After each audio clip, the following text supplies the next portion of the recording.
There's a peculiar crossroads in every artist's life.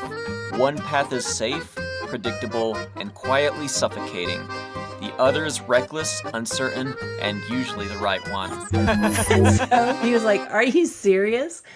And I was like, "I'm very serious. I just felt it was the right thing to do." And so I had an interview and And did I you got the know job. anything about like being a business assistant or whatever that was that he was No, looking for? absolutely not. I convinced him I did. Nice. So they seemed to think that I could do it. I mean, I had a degree. I had no business classes, no, but I don't know, felt confident that I could do it. And then I came back after the interview. I put all of my furniture in storage. I sold my house and I flew to Sweden to start the tour. Wow, that sounds Yeah, like an adventure. it was a huge adventure. And a lot of people thought that I'd lost it. They're like, well, okay, well, but I just knew it was the right thing to do. And there you go. And it was. So I listened. I think at that time, I really listened to my instincts. And I think that that's such an important thing to do, that we so often, we have these feelings and we have these ideas, but we're like, our head starts turning and saying, you can't do that. Are you sure you can do that? That's not safe. That's not stable. And so I just let all of that be taken away by my instincts because I just knew it was the right thing to do. It's remarkable how quickly the mind can talk you out of the very thing your heart has already decided.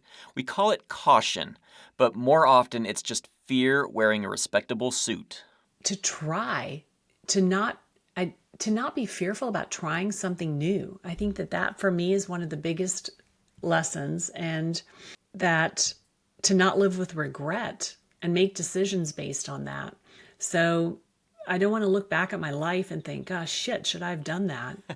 I want to be very, very open to new things. So I don't know if those are necessarily lessons. I mean, definitely, moving to another country and putting all my stuff in storage and selling my house, like then going on tour, that's definitely a lesson in trusting your intuition. So that's a big piece for me too, is that I'm definitely in tune with me and I listen to myself. I don't just play out scenarios in my head. I also listen to my body and see what's happening there if I'm making a decision. Because often, I'm sure we've all had it. We've been up for making a decision and sometimes you can feel nauseous. Listen to that. Or if it's not, if you feel, this wonderful, if you feel these other sensations where you know that it's the right thing to do, then do that and don't necessarily talk yourself out of it. People speak of failure as if it's the great enemy, but hesitation, that's the silent thief. It steals opportunity so quietly you don't notice until the room is empty. When you finally take the leap, you don't just change your circumstances, you change the person making the decisions.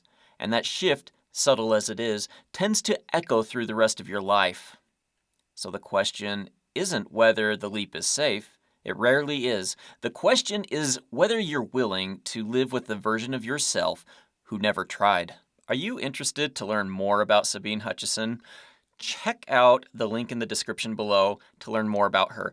Also, go to my podcast, the Light Minded Arts Podcast, where we discussed a whole lot more than I had time to show you today. I'll see you next time.